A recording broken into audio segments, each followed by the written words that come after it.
Hey art lovers, do you like to paint? Yeah. You do? Amazing! But do you also like retro handhelds? Yeah, I love them. Well, isn't that convenient? So have you ever painted your retro handhelds? No. What? You haven't? Why the not? Don't cry, you stupid babies, because I'm here to teach you all about painting your handhelds so that you can customize them and make any handheld any color, including all the buttons and crap like that. It's fun, it's simple and easy, and I'm gonna show you in a way that even you can understand. Yay! Amazing.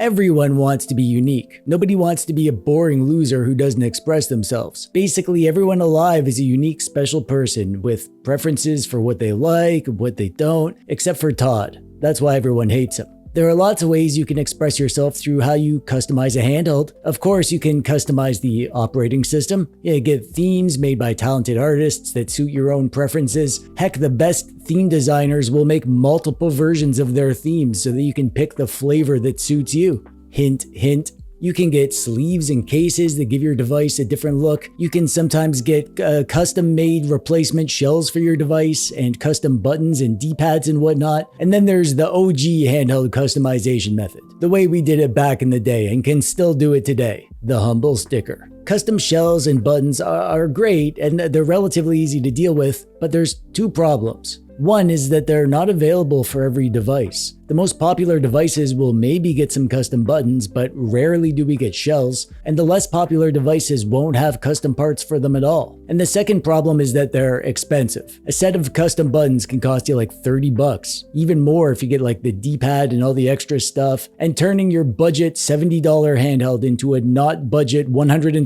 handheld just so you can express yourself through button color isn't going to be worth it for lots of people who aren't millionaires. But here's the thing. You don't need to buy expensive colorful buttons to have colorful buttons. You can have colorful buttons for like $10 through the magic of paint.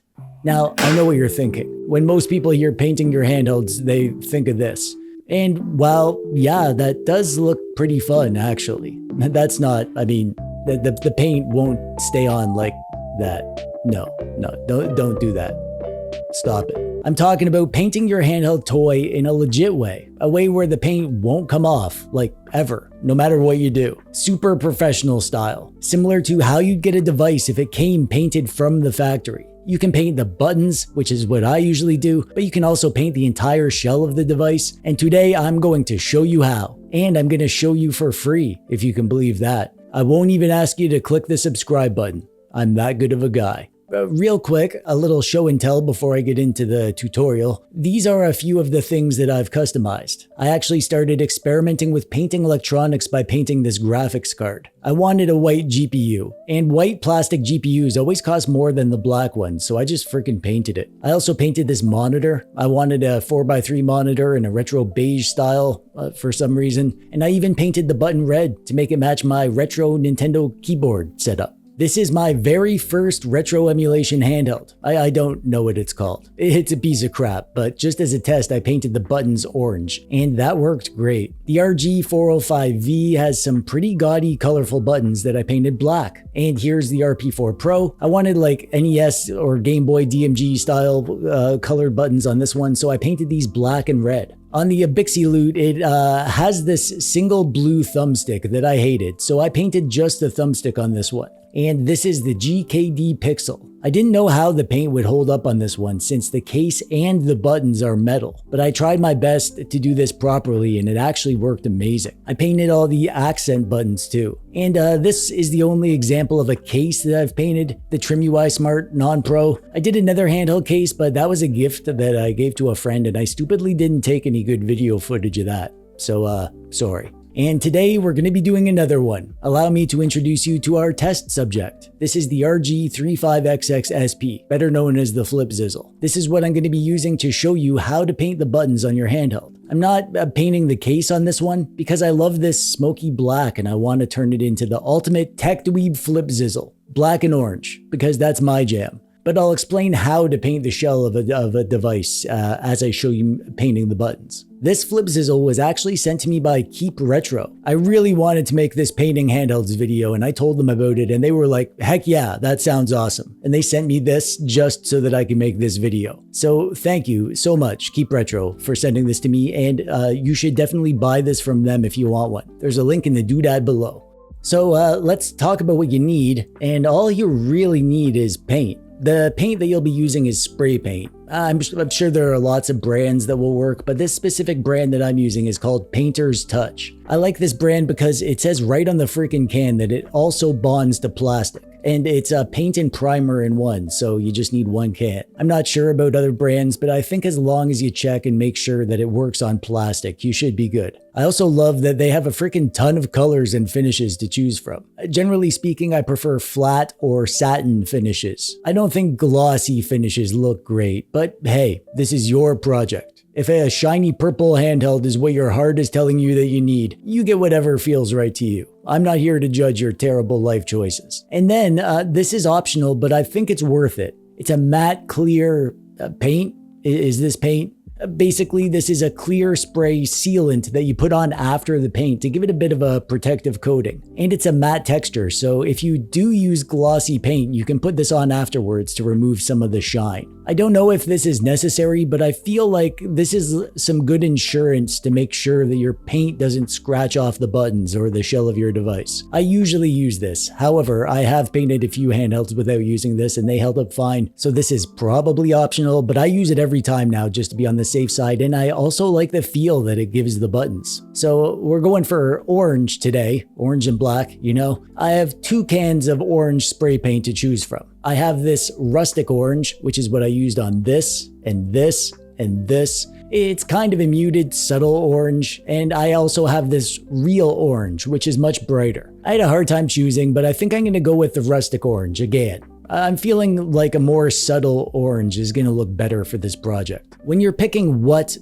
parts of your device to paint, you have lots of choice. You can paint D-pads, buttons, even the caps to your thumbsticks. There are usually extra buttons like volume buttons, power buttons, bumpers, and triggers. Depending on what you choose to paint, you can get different looks. For this project, I'm painting all the buttons because I love the way that turned out when I did it on the GKD Pixel. When you paint the buttons and shell, you're going to need to disassemble the device to isolate every single piece of plastic that you're going to paint. You definitely cannot get paint on any of the electrical components, the PCBs, the screen, so grab a screwdriver and start digging. The flip sizzle comes apart really easily. Take out the screws, take off the battery cover, remove the battery, take off the shell. Be careful as you remove the PCB. You know how it goes. Basically, you just want to get all the little buttons out of this thing so that we can paint them on their own. This would be a more complicated task if we were painting the shell because you'd have to disassemble the screen unit as well. But it's pretty easy for us because we're just doing the buttons. And there we go. All the little bits and bobs that'll need to be painted. Now, there are 2 kind of types of material for buttons. You have your matte plastic, which is what you get on most devices, and then you have your glossy plastic, you know, like the shiny ones, which you sometimes get on buttons like Amberlick devices. If your plastic is matte, then you don't have to do anything extra, but if it's glossy, you're going to want to sand down the buttons to remove that slippery, shiny coating on the outside. So just get some fine sandpaper and give each glossy component a good rub down. That'll help the paint stick on there better. I had to do this on the RP4 Pro, as you can see in the video. And then when you have the buttons all set off to the side and sanded if needed, you're ready to paint. Speaking of which, you'll need to make a good situation for yourself to paint it. Working in a garage is always good. You can get a big piece of cardboard and put it on the floor and put your stuff on that. My method is I use this big old box and I've cut down 2 of the sides to give me easy access. And then I put the thing that I want to paint on a piece of paper towel. And I can paint it in the box and then rotate the paper towel to get different angles. Yeah, I know. It's pretty genius. First, you'll want to vigorously shake the can. Hearing that little marble shaking around inside a can of spray paint is one of life's best pleasures, so soak it up. Give the paint a couple test squirts off to the side, and then you're going to start applying paint. You want to go very light. Hold the can further back and apply a very light dusting. Quick little bursts. It's not going to look perfect on the first go. You'll see some bits of plastic showing through the paint. This is fine. It's going to take multiple coats to cover it, and you do not want to apply the paint thickly and get blobs of paint happening, because those will dry as blobs, and you don't want your buttons to look or feel like they have loser blobs on them, do you? No, you don't. So give it a light dusting, going for as much coverage as you can without letting the paint get thick. If you're doing the shell of the device, the principle is the same, but it's bigger and sometimes a bit more awkward to get the right angle. And again, if your shell is glossy, you'll want to sand it down to get the paint to stick. And then later in the day or the next day, when the first coat on your components has had a good chance to dry, you're ready to give it the second coat. And now you can be a tad more generous with the paint. Once it has that first coating, it's less likely that it'll blob up on you. And you can adjust the angle of your spray and the components to reach any areas that need extra attention. Do not put the paint on thick. That's not what I'm saying. I'm just saying the further along you get, the more thorough you can try to be. My buttons took 3 coats, 2 normal coats, and then a few buttons had areas that didn't have enough paint, like the shoulder buttons on the underside, so I had to give them a final touch-up coat. Once you're happy with the coverage, now is where you're going to want to do the optional protective coat with your clear matte sealant. The idea with this is that it's going to protect the paint and also give it a bit of a matte texture, so I find it's best to hold the can pretty far back and dust them so that it's kind of a bit of a sprinkling, rather than getting it thick on there. It'll still need to cure for at least 6 hours, preferably more. I gave them 2 coats with this stuff over a period of a day. And now, here comes the hard part, the long wait. Because after you do the final coating of either paint or sealant, you're going to want to let these sit for as long as you can to get fully dry and rock hard. Trust me, you do not want to put your doodad back together too early and then risk having one of your buttons get the paint scratched off as you try to use it. All that hard work, only to have a scratched up ugly button. Just play it safe. Let them do one final dry for like 2 whole days, preferably 3 days. Heck, if you can wait longer, if you have another handheld to play with, or if you're leaving to go to a Star Trek convention for a week, give them as long as you can. The longer that you wait, the more sure you'll be that when you put it back together, you won't run into paint problems. So for these buttons on my Flip Zizzle, I painted them on day 1, and then the second and third coat on day 2, then the sealant on day 3, and then 2.5 full days of drying. And now I'm making this video because I'm ready to put it back together. The components should feel solid. The painted surfaces should feel hard and plasticky. No stickiness at all. It should feel like the color on them is professional, as if it came from a factory like this.